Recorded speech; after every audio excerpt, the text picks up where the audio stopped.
네, 안녕하세요. 815 모니터입니다. 오늘 역시 또 신일진 교수님 모시고 우리 수도권 그 위성도시들에 대해서 상권 분석서부터 입지 분석, 주거지로서의 이런 것들을 해나가고 있는데 오늘은 이제 대장지구에 대해서 한번 이야기를 나눠보겠습니다. 네. 먼저 저는 이 대장지구 참 이름이 낯선데요.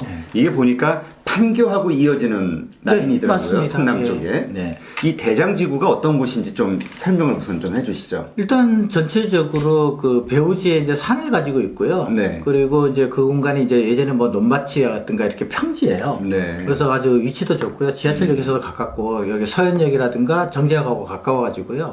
위치적으로도 굉장히 좀 좋은 위치에 하고 있죠. 그런데다가 그 또 북쪽 위쪽에 있던 이제 판교 저기 테크노밸리 지식산업센터니까 공간적으로도 굉장히 좀 유리한 조건을 가지고 있죠. 네. 근데 그 대장지구를 좀 부정적으로 보시는 분들 가운데 이야기를 들어보면은 그 입지, 그러니까 저 교통, 역세권 이런 게 좀 불편하다, 교통이 예. 좀 불편하다라는 그건 것 맞습니다. 때문에 예, 약간 떨어져 있거든요. 아. 지하철하고. 예. 그러면 그렇게 역세권이 아님에도 불구하고 이게 신도시잖아요. 네. 예, 미니 신도시긴 하지만 네. 어쨌든 이게 많은 사람들이 거주해서 사는데 교통이 불편하면 결국은 좀 영향이 있지 않을까요? 부정적으로? 그렇게 되면은 판교 쪽, 저기 분당 라인 쪽의 지하철 라인을 본다면, 네. 분당 라인에서 저 외곽으로 조금 이렇게 뒤쪽으로 떨어져 있는 거 보면 다 그러면 안 좋다라고 봐야 되는 거거든요. 네. 사실 그 정도 거리면은요, 버스 타고 한 5분? 5분 정도밖에 안 걸려요. 굉장히 그렇게 먼 거리 아니에요. 뭐 서현역이나 이런 역세권에서. 그럼요. 역세권에서 금방 접근할 수 있는 공간들이거든요. 사실 우리가 저기 주거 환경에서 저기 대중교통의 라인을 따지잖아요. 네. 그럼 대중교통 라인에서 뒤로 가면 갈수록 사실 그럼 저기 거리가 멀어지면 멀어져서 원래 집값 떨어지는 거 맞아요. 네네. 여기 낮죠, 아무래도. 네. 여기 대중교통하고 가까운 쪽. 그럼에도 불구하고 저기 분당 라인이라든가 이쪽 라인에서 지하철에서 여기 보면은 대부분 버스 타고 와야 돼요. 네. 왜냐면 공간이 떨어져 있어요. 도로와 하천과 그리고 주거예요.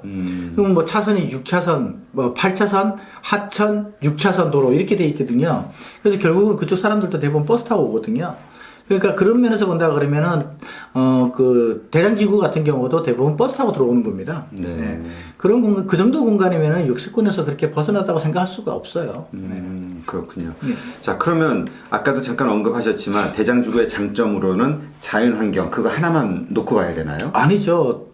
지금 우리가 많은 분들이 잘못 생각하고 있는 것 중에 하나가 뭐냐면 네. 지하철역을 기준으로 해가지고 거의 역세권 그러면 500m, 1km 이렇게 보는 게 아니에요. 그렇죠. 기본적으로 이렇게 여러 학자들의 그 논문들에 의하거나 연구 자료에 의하면 2km 반경까지도 봐요. 아, 역에서? 예, 예. 자, 이제, 우리 여기 지금 방송 보시는 분들 중에서도 지하철에서 내려서 버스로 갈아타서 집으로 가시는 분들이 많을 거예요. 이제 또 그런 곳에 상권이 원래 또 발달되어 있거든요. 그 역세권에서 상권이 발달되어 있는 곳들을 보면 대부분 환승하는 구간이에요. 서울시 웬만한 지역은 전부 다 환승하는 공간이거든요. 수도권도 마찬가지고. 네. 그래서 5분 정도의 거리라 그러면은요, 그렇게 먼 거리 아니에요. 그 정도면은 뭐 충분히 왔다 갔다 할 수 있는 거리죠. 그러니까 오히려 어떤 사람들이 이야기처럼 교통이 불편하다가 아니라 교통도 편한 곳이다. 예, 이렇게 만들어질 보실 수 있는 있기 거예요. 때문에요. 예, 그 정도 거리는 불편한 거리 아니죠. 네, 그렇군요. 자, 그러면 현재 뭐 그 이제 좀 어쨌든 높은 가격이죠. 네. 높은 가격이 지금 분양이 되고 있는데 향후에 이것이 역시 상승할 만한 요소가 있다고 생각을 하시나요? 그렇습니다, 저는. 아, 저는 그 우리나라의 주택 가격이 지금까지 이렇게 보시면은요, 주춤해서 한번 휘청할 때는 있었어요. 휘청을 했었지만 지속적으로 상승을 갈 수밖에 없는 게 뭐냐면 없기 때문에 그래요. 그만큼 주택이 없거든요. 그리고 또 하나는 뭐냐면 그 주거 환경 근처에 직장 환경이에요. 네. 그 직장 환경이 갖춰진 공간 거의 없어요. 사실 솔직히 강남이라는 공간을 예를 들어 볼게요. 비교해 보면 강남이라는 공간이 저렇게 비쌀 이유가 뭐가 있겠습니까? 우리 한번 보시죠. 강남이라는 공간에 주요 대기업들이 전부 다 강남에 들어와 있거든요. 네. 그러다 보니까 그 주변이 그런 환경에 의해서 주택은 별로 또 없어요. 네. 그러다 보니까 어떻게 되냐면 가격이 비싸질 수밖에 없죠. 그 판교도 마찬가지인데요. 판교에 그 테크노밸리라고 하는 뭐 지식산업센터들이 지금 이제 만들어져 있고 또 지금 지속적으로 만들고 있는데요. 그런 공간만큼 우리가 수도권에서 그렇게 직장 환경을 갖출 수 있는 공간이 있나요? 수도권에서 한번 찾아보시죠. 거의 대부분 베드타운이에요. 네, 그렇죠. 예, 그만큼 판교 쪽은 그만큼 직장 환경도 충분히 갖춰진 상태이기 때문에 다른 지역에 비해서 훨씬 더 수도권 다른 지역에 비해서도 예, 주거 환경의 가격이 올라갈 수밖에 없는 거죠. 구조 자체가 그렇고요. 그리고 그 라인을 타면 바로 강남이잖아요. 네, 그렇죠. 얼마나 환경이 좋습니까? 거의 뭐 20분이면 들어오는 것인데 그런 공간에서 갖춰져 있는 공간은 수도권에서는 없죠. 그렇군요. 그러니까 지금 대장지구도 역시 판교의 연장선상으로 놓고 봐야 그렇게 되는 봐야 됩니다. 거죠? 예, 예. 네. 그러면 이 대장지구 가운데서 뭐 아파트 분양 신청하시는 분들도 있고요. 네. 단독주택이라든가 뭐 이런 빌라 들어가시는 분들도 있고 여러 가지 형태가 있잖아요. 네. 가장 그 유리한 어떤 주거 환경이 주거 스타일이 어떤 거라고 생각하세요? 일단은 그 주거 환경으로서 갖추기 가장 좋은 거는 뭐냐면요. 뭉쳐있는 것들을 가셔야 됩니다. 이게 따로따로 떨어져 있다는 거. 예를 들어 점포주택이라든가 단독주택. 점포주택 같은 경우는요. 이렇게 떨어져 있으면 사실 우리 서울 수도권 제가 지방을 봐도요. 잘된 데가 없어요. 아, 그래요? 네. 뭐 예전에 그 우리 영종 하늘도시 같은 경우도 그렇고 예, 뭐 저기 점포주택이 뭐 300대 1, 500대 1 이렇게 네, 해갖고 그렇죠. 뭐 거기 떨어졌다고 막 땅을 치고 뭐 저거 하는 분들 있다고 했는데 천만의 말씀이에요. 잘된 지역 없어요. 아, 그래요? 네. 이 점포주택 자리는요, 사실, 상업지를 위한 완충지역이라는 개념을 가져야 되거든요.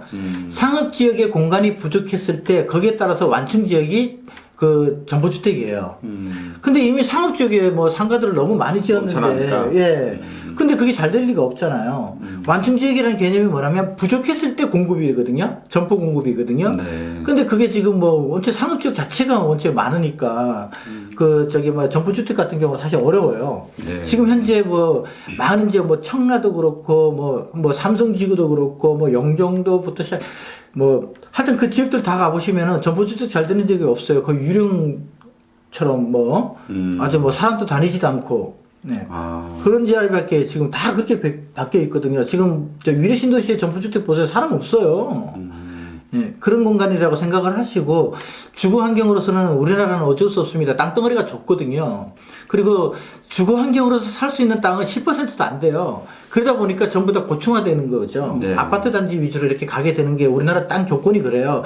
미국처럼 광활한 토지를 가지고 있어서 막 단독주택지를 쫙 이렇게 광활하게 만들 수 있는 땅이 없거든요. 네. 그러다 보니까 이제 아파트형으로 집합 건물 형태로 많이 가니까 결국은 시대의 흐름은 그쪽으로 가는 수밖에 없으니까 가급적이면 그런 쪽으로 쫓아가시는 게 낫고요.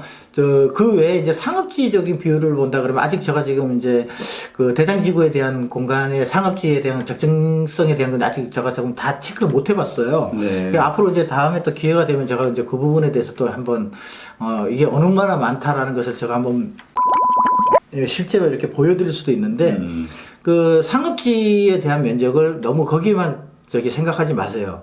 상업지 면적은 허상이에요. 네. 이 상업지 면적이 과거에는 우리가 뭐 3층 밑에, 5층 밑에 건축물을 지었을 때는 건축물 수준이 그 정도까지였기 때문에 그렇다 치지만 지금은 대부분 10층이에요. 그렇죠. 그렇게 되면 점포가 엄청 많아지는 거거든요. 예, 그 생각을 하셔야 됩니다. 예. 사실 뭐 어느 지역 같은 경우는 뭐 건축물이 예를 들어서 한 60개, 80개가 되거든요. 상가 건물이. 그러면 그 건물 하나에 노래방 하나씩만 들어간다 그래도 60개, 80개예요. 그렇죠. 우리나라 상권에 노래방이 60개, 80개 되는 상권이 어디 있습니까? 그런 생각을 하셔야 돼요. 그리고 기본적으로 공급 면적이 거의 500평, 600평이거든요. 네. 뭐 400평이 제일 작은 거 정도 되고, 그럼 5, 600평의 그 면적에 1층 점포가 몇 개 들어갈 것 같습니까? 한번 생각해 보세요. 거의 한 6, 70개 이상 들어갈걸요? 그러면은 그걸 한 10개 있다고 해도 6, 700개예요. 그거 감당할 수 있는 상권은 없어요. 그래서 그런 면적에 대한 것, 점포 숫자에 대한 개념을 조금 가지셔야 돼요. 그러니까 이게 보니까 이 주거용 그 부동산에 대해서 네. 그 투자하는 건 좀 단순한 것 같아요. 그렇죠? 그리고 약간 그 뭐라 그럴까 평균 어떤 그 여론만 따라가도 네. 평균 이상의 수익을 올릴 수가 있고. 근데 이 상업용 부동산 같은 경우는 정말 이게 어려운 것 같아요. 좀 어렵죠. 네. 네. 그런데 이것만 좀 기억하시면 돼요. 사람이 가는 길은요, 어느 동네나 다 똑같아요. 어느 동네나. 자신이 가장 편한 길을 가고요. 점과 점을 연결하는 게 동선이거든요. 네. 그러니까 대중교통, 버스 정류장에서 하차를 했다고 쳐요. 버스 정류장에서 집으로 가는 동선. 지하철을 이용한다면 집으로 가는 지하철의 동선. 아파트 입구가 어디냐, 사람이 어느 길로 갈 것이냐만 아시게 되면은 그런 부분에는 사실은 뉴타운에서 초보자들은 벗어나서 투자하면 안 돼요. 그러니까 상가와 관련해서 대장지구에 상가 분양이라든가 이런 상업용 부동산에 투자하는 거는 좀 조심해야겠네요. 지금 뉴타운에서는 신도시는 다 조심하셔야 돼요. 무조건 조심해야겠네요. 무조건 조심하셔야 돼요. 그 이유가 있어요. 지금 우리가 LH라든가 이런 데서 한 1인당 상업지에서 면적을 얼마 정도를 차지할 것이다라는 걸 갖고 해요. 네. 그런데 그 지역에 있는 인구가 전부 다 그 상권을 이용하는 거 아니라는 거죠. 젊은 친구들은 지들 노는 데로 갈 거 아니에요. 예를 들어서, 지금 성남의 그 대장지구 같은 경우에 젊은 애들 어디 가서 놀까요? 서현역 가서 놀아요. 그렇죠. 예. 그 다음에 직장 환경은요? 직장을 갔다 오신 분들은 직장 환경에서 놀고 온단 말이에요. 예. 그러면 또 지금 또 서현역이라든가 이 라인에는요, 교육 환경이 또 잘 발달되어 있어요. 네. 그리고 여기는 학원들이 전부 다 순환버스를 그렇죠. 이용을 자체 해요. 버스들이 있더라고요. 네, 버스가 어마어마하게 서 있을 거예요. 아마 대로변에. 자, 그러면은 그쪽에 있는 대장지구에 있는 학생들도 그쪽으로 끌고 들어오려고 할 것이고. 네. 자, 그러면 이제 누가 남아서 상권을 이용하냐 이거죠. 혹자들은 그런 얘기를 해요. 토요일, 일요일 있잖아요. 라고 하는데 토요일, 일요일만 보고 장사할 수는 없잖아요. 그렇죠. 그거 토요일, 일요일 요새 같은 게 전부 다 외곽으로 놀러 가지. 언제 거기 동네에서 놀아요. 다 외곽으로 빠져나갑니다. 얼마나 또 좋아요? 판교 같은 외곽으로 빠져나가기 때문에 좋은 위치에 서 있는데 자, 그렇게 빠져나간다고 치면 거기에 남아있는 사람이 누구냐는 거죠. 그걸 보고 분석을 해야 되는데 이 전체 사람들이 여기 와서 이용을 할 것이다. 착각하시는 거예요. 그럴 수 있겠네요. 네. 진짜 말씀을 들어보니까 어떻게 보면 오히려 네. 대장지구가 이렇게 설립이 되면서 오히려 대장지구 안의 상권보다는 대장지구로 들어가는 입구역을 하는 서현역이 됐던 이쪽에다 투자를 하는 게 오히려 날 수도 있다라는 생각이 먼트 드는데요. 거기가 장사 더 잘 될 겁니다. 앞으로 보세요. 지하철역에서 하차해가지고 주거로 들어가게 되면 이미 주거지구로 들어가는 버스를 타고 들어가잖아요. 네. 그러면 집으로 들어가는 거예요.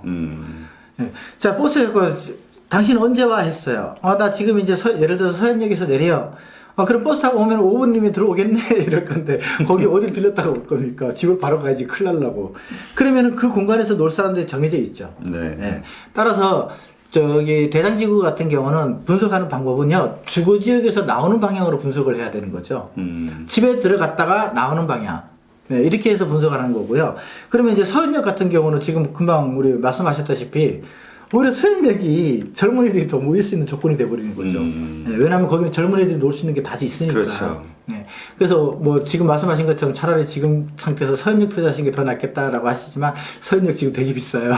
권리금도 장난 아니고. 네, 더 오르지 않을까요? 더 오를 수도 있죠. 사람이 더 많아지면 당연히 더 오르고요. 그렇게 본다면은 이제 어차피 순회역은 분당구청이 들어가 있는 자리이기 때문에 상권이 없어요. 네. 그렇게 하면은 서현역하고 그 다음에 정자역이거든요. 이 두 군데에서, 서현역이 위쪽에 있구나. 예, 정자역. 정자역은 어차피 직장인들이 모여있는 상권이에요. 네. 그리고 서현역은 젊은이들이 모여있는 상권이고, 그렇다면 서현역에 젊은이들이 더 모이니까 투자해볼만 또 할 것 같네요. 네. 하여튼 이게 상권 분석을 하다 보면은, 입지 분석이라든가 이런 걸 하다 보면은, 이렇게 좀 색다른 관점에서 이렇게 생각할 수 있는 기회들이 좀 생기는 것 같아요. 많이 생기죠. 예. 네. 그리고 거기가 아마 투자의 어떤 맥이 될 수도 있겠네요. 그렇습니다. 지금 예를 들어서 지금 한 가지 또 빠뜨린 게 있는데요. 대장지구 같은 경우 공간적 위치가 또 롯데복합몰하고 알파돔시티가 있는 데가 또 인접해 있어요. 네. 그러면 이제 가족 단위로 나간다 그러면 또 그쪽으로 갈 거란 말이에요. 그렇죠. 아마 좀 야외, 그러니까 네. 거기서 생각하는 야외. 거기서 조금 벗어나게 되잖아요. 그럼 그곳에 가면은 다 있잖아요. 또 먹을 거부터 시작해서 영화도 볼 수 있고, 가족들 단위로서 할 수 있는 것들이 다 거기 또 있어요. 이게 사실 굉장히 좀 불리한 조건이에요. 대장지구가 상권 만들어지기가.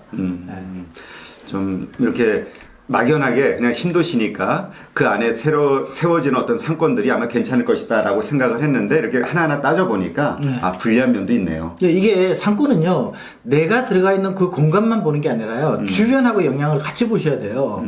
사실 지금 현재 판교 쪽에 지식산업센터 옆에 있는 서판교 쪽에 아파트 단지도 보시면 그 주변에 서판교역에서 하차해갖고 지식산업센터 들어가는 상업지가 있음에도 불구하고 이 사람들은 지금 어디로 가나 보면 롯데몰이나 아파트시티로 간단 말이에요. 네. 그쪽에 사람이 다 많아요. 차를 갖고 나오다 보니까.